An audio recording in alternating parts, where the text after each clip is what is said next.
Yeah, I just don't understand it. I just don't understand it at all. Yeah.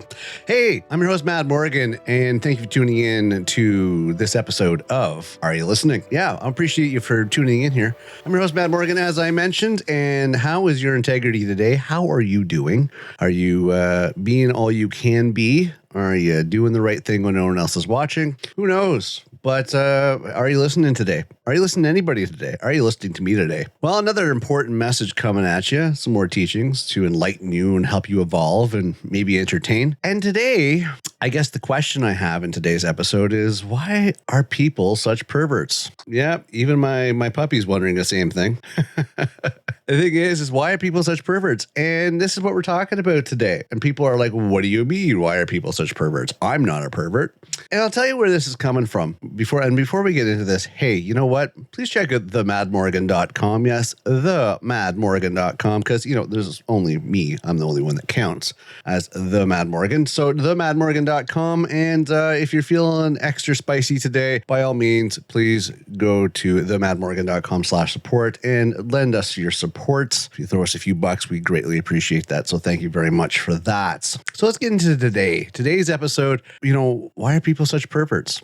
Now, let's just say we have a genetic coding. We have an instinctive basis where there's certain instincts that are ingrained into the human species.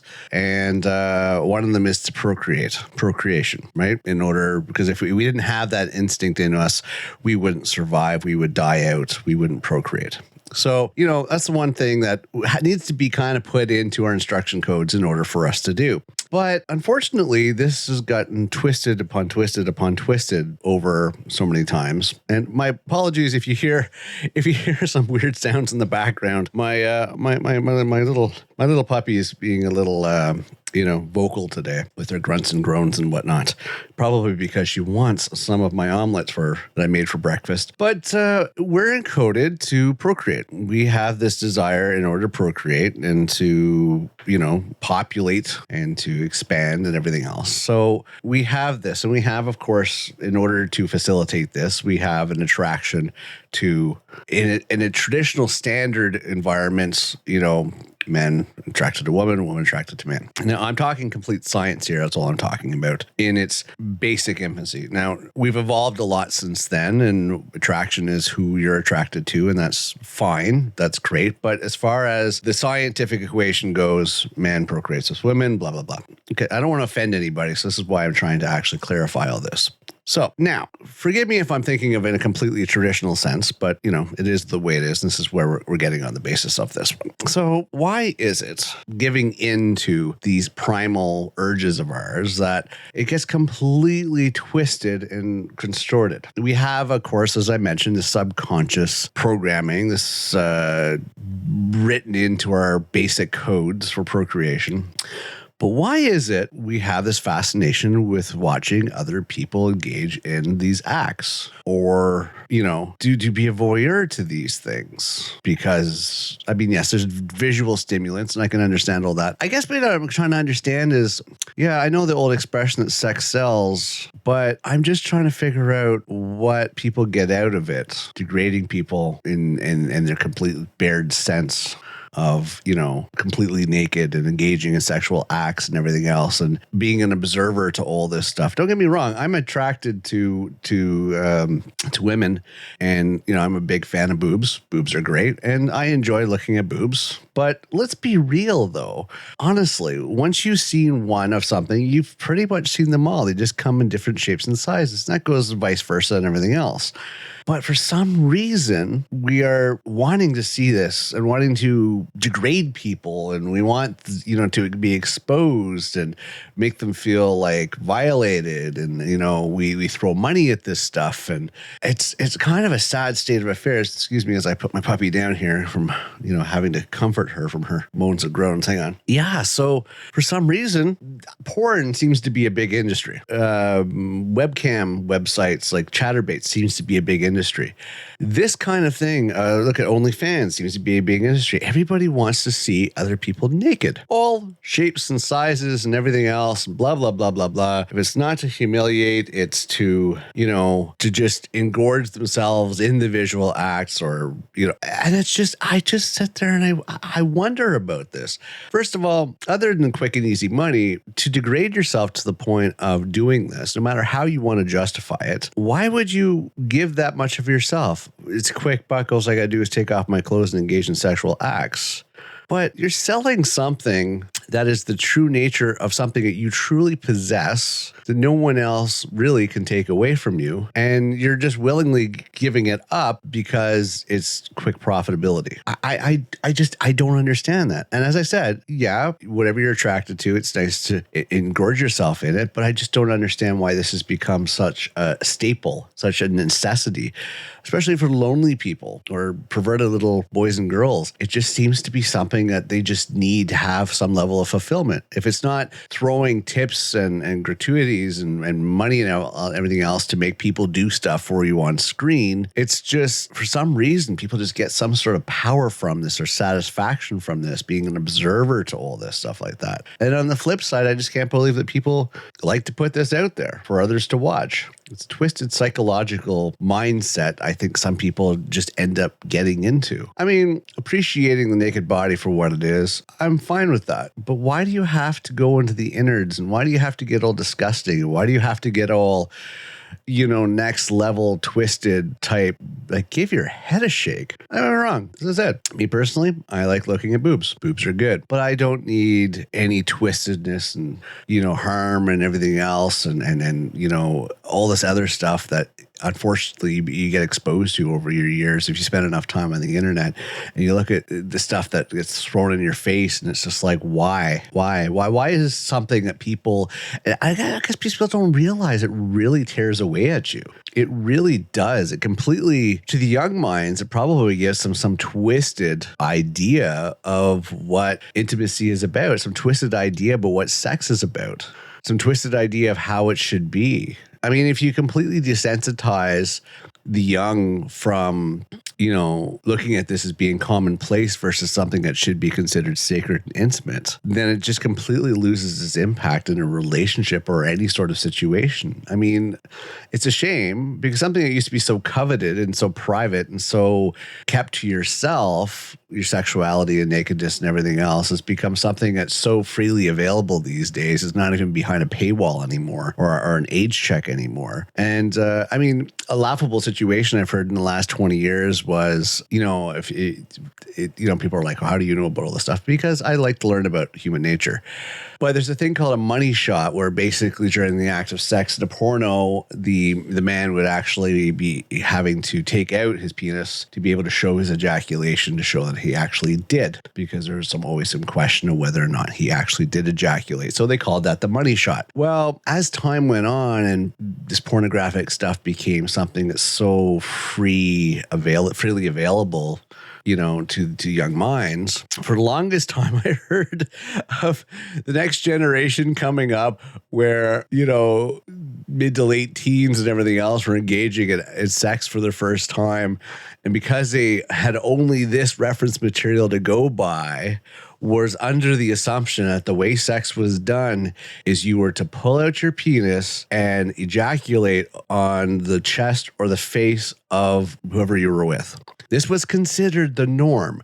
This was considered how the act was done because of what they watched and what they were exposed to when they were younger. And it's kind of funny but sad at the same time because it's like, wow, are you serious? That just goes to show that obviously they're being not provided the correct resources to what's considered the process for doing certain things. And it's just funny. I mean, don't get me wrong. Like let's step back on this. And I'm sorry, I'm going to get to the really brass bolts of this. Sex is fun. It is. But it is the same thing. It is. You try it, blah, blah, blah. You have this good feeling, end of story, boom. But look at the consequences. And people don't look at the consequences when they get engaged in acts of sex and stuff like that. They don't look at the consequences. Without proper preparation for this, you could be looking from everything from sexually transmitted diseases, which can be deadly and can be fatal. Same thing, I know. But you can look at unwanted pregnancy. You could be looking at infections. You could be looking at beyond just the biological. You could be looking at emotional issues. You could be looking at psychological issues.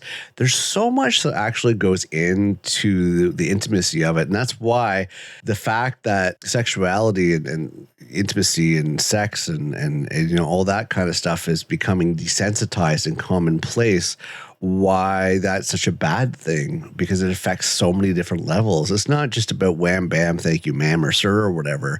There's so much more to it that I don't think people really realize. And other than the realization, like, I don't know, it's kind of went rampant. It really has. It's went overboard in the sense that in my lifetime, our population of the planet has doubled from like 3 billion up to the 8 billion. It's over doubled the population because people can't control themselves.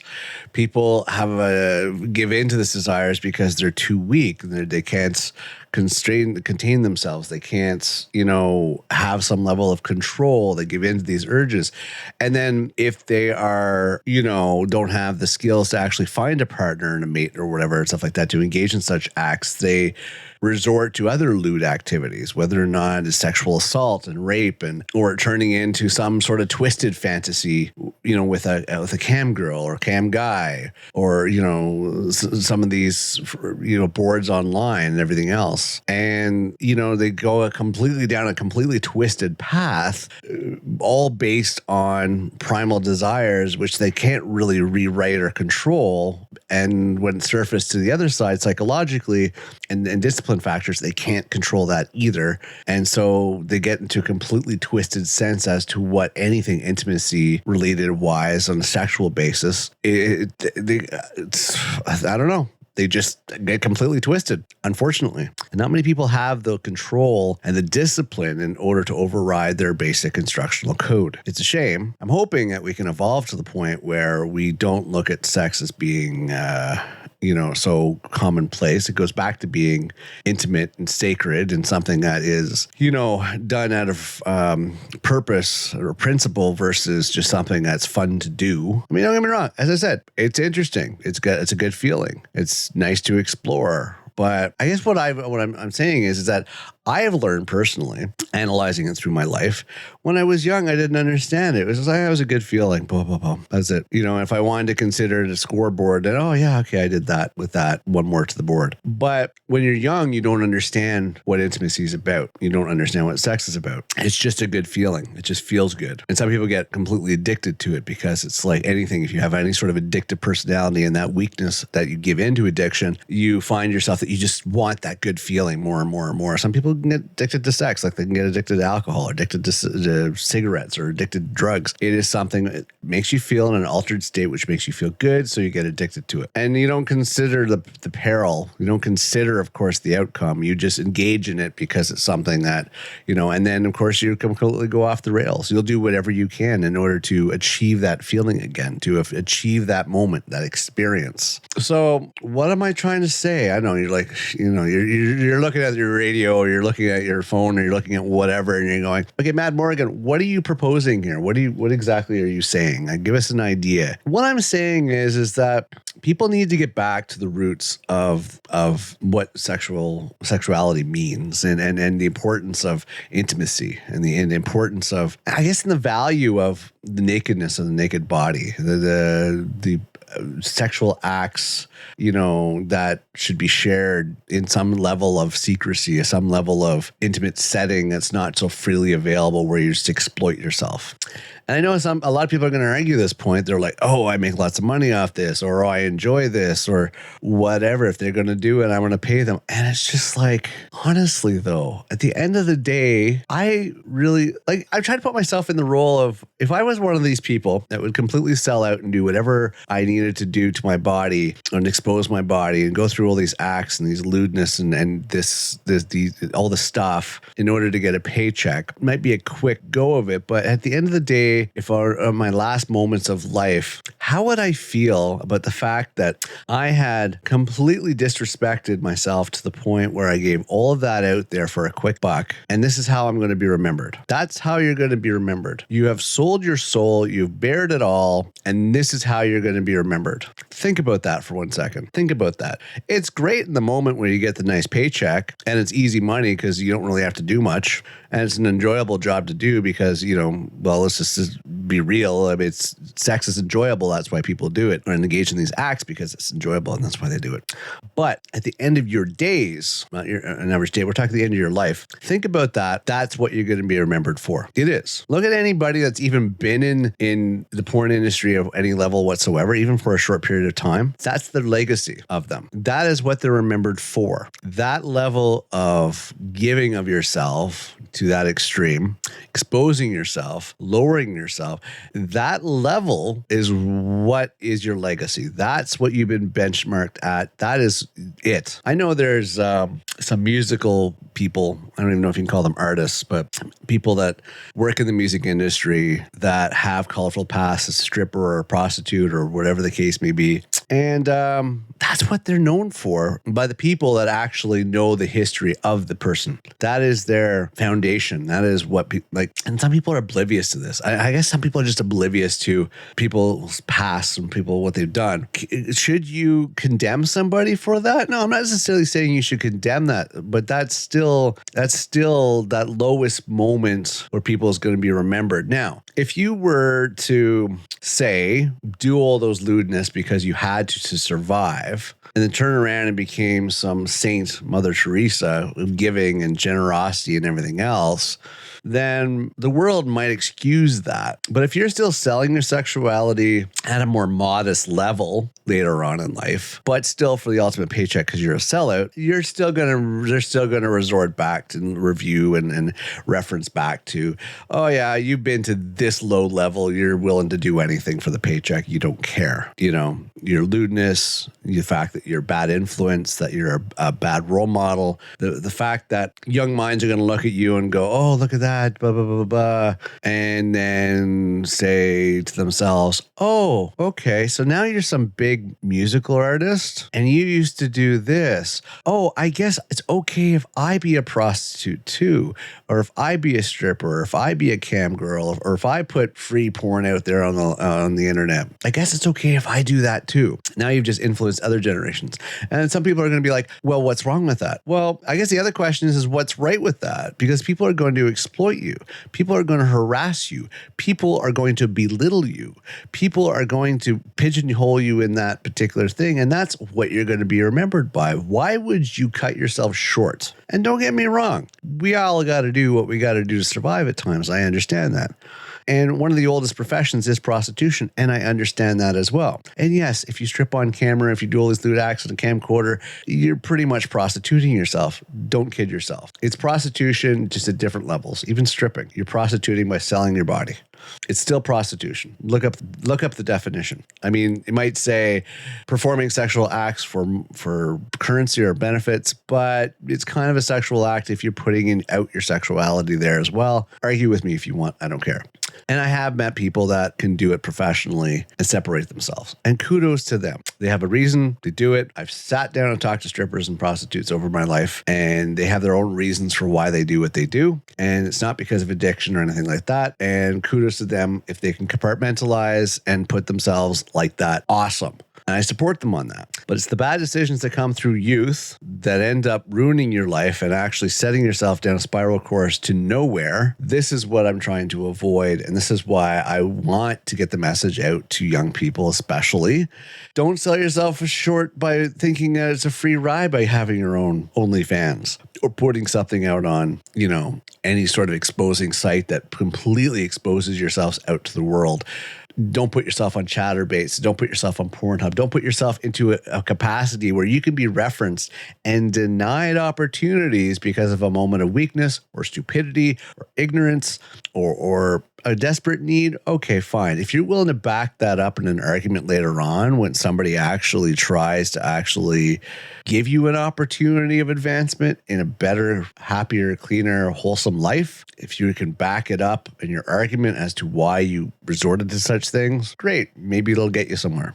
But companies are not going to hire you, especially if you're public facing, clientele or customers. They're probably going to shy away from wanting to hire you when there is some lewd, rude, tattooed video out there of you doing really nasty stuff with farm animals. I think that not the image that the company wants to go with, just to give you an idea. But I guess here's the thing. People that do this lewd content and rude and tattoo, the nakedness, the pervertedness, the sexualness, the pornness, whatever the case may be. The thing is, and this is going to flip to the other side, if there wasn't an industry because of some twisted mofos out there that like to watch this stuff, then there wouldn't be a demand for it and it wouldn't be so profitable. So I speak to the other side of it of all you just perverted assholes that want to watch all this stuff like that because you don't want to work on your own personality. You don't want to work on your own values and traits and everything else to attract a partner that wants to actually engage in this stuff with you in private, that you rather exploit somebody else. You're part of the problem too, because if there's an industry, it's got to be filled. If it's going to be filled, it's going to be people that are going to step up and go, hey, I can make money off this because people want to pay me for it. So both sides are as guilty. It's not going to be so tantalizing if it didn't pay so well. It's not going to be so appealing, if nobody else wanted to pay for it, then it wouldn't be something that people would want to get into. A difference of you taking off your clothes for 50 cents versus you taking off your clothes for $500, big difference. I think if there wasn't such a demand for it because of perverts out there, that, it just is what it is. And as I said, I know times are tough for some people. I know they have to resort to different things. Oh, and the other thing is that if it wasn't such a lucrative industry, people wouldn't be exploited for it. There wouldn't be kidnappings and abductions and all this stuff like that to force people into these worlds that they don't want to be into. But that wouldn't be there. That wouldn't be something that would be accessible. That wouldn't be something that is desired because there'd be no industry for it. So we'd solve a lot of problems if people just learn to have a little bit of self-control and stop being such perverts and some twisted mofos out there. By the way, you don't have to exploit a living being. There's a lot of toys out there, and the sex industry is actually advanced to the point where you can actually get all this stuff without actually hurting and harming or, completely twisting up some other live human being. You can do all that in your backyard, so to speak. There is other means to go about doing this. So you don't have to be that predator that's hurting somebody mentally, emotionally, or physically. You can just buy toys and everything else that is all available now. It's amazing how we prioritize our technological advancements into these industries versus healthcare. Stupid as it is. So either side of the scale, stop being such perverts. It might not be a favorable argument for some people. And some people, there's going to be a mass majority that's going to be upset with my comments on this one, but I'm sorry. It's one step closer in our evolution to be able to control our carnal vibes and cravings and everything else. If we can control that, we're one step closer to evolving to a higher level as a species. It's one of those pitfalls. It's one of those bad points about our species that basically makes it difficult for us to move forward, because it's one other thing that we have to learn to overcome and learn to have more discipline against. Control those primal needs. Stop visiting porn websites and all this content online when the demand is no longer there, that we're one step closer to the evolution, one step closer to enlightenment. So that's all I'm saying. And if you're looking to get in the sex industry, just remember, it will follow you. Just like anything you put on the internet will follow you. Once it's out there, it's out there. Okay. And for all those that engage in this industry for your own personal reasons and you have it on lockdown and under control, great. Kudos to you. It takes a very strong, disciplined individual in order to, work that industry, because it's not easy. So anyways, that's my blurb for today. Went a little long-winded, I know, but I wanted to get that. I was just thinking about this one. I'm like, oh my God, it's disgusting and how much this is something that society, not all of society, but I can't believe this is still something in society. It tears away at the fiber of everything. As I said, we all have to work together in order to make the world a better place and to evolve humanity, because we're spiraling. And the thing is that we collectively all have to get together in order to make it better, to change the world for a better place. And this is one of many topics that might be controversial for some people, and I'm sorry that you feel that way, that you're upset about it. And if you make profit from it and everything else, I'm not going to apologize, because honestly, I think it's just a black mark on our evolution. It's something that's holding us back. So that's my 2 cents on that. Hey, I'm your host, Mad Morgan. And thank you very much for tuning into today's episode. By all means, please keep your integrity in check. Also, check out themadmorgan.com. And if you have a few bucks you can throw my way to keep us rolling, themadmorgan.com/support. I appreciate you very much on that. Until then, take care of yourself. Really, work for a better you, which will help for a better world. And I will see you next episode. Take care till then.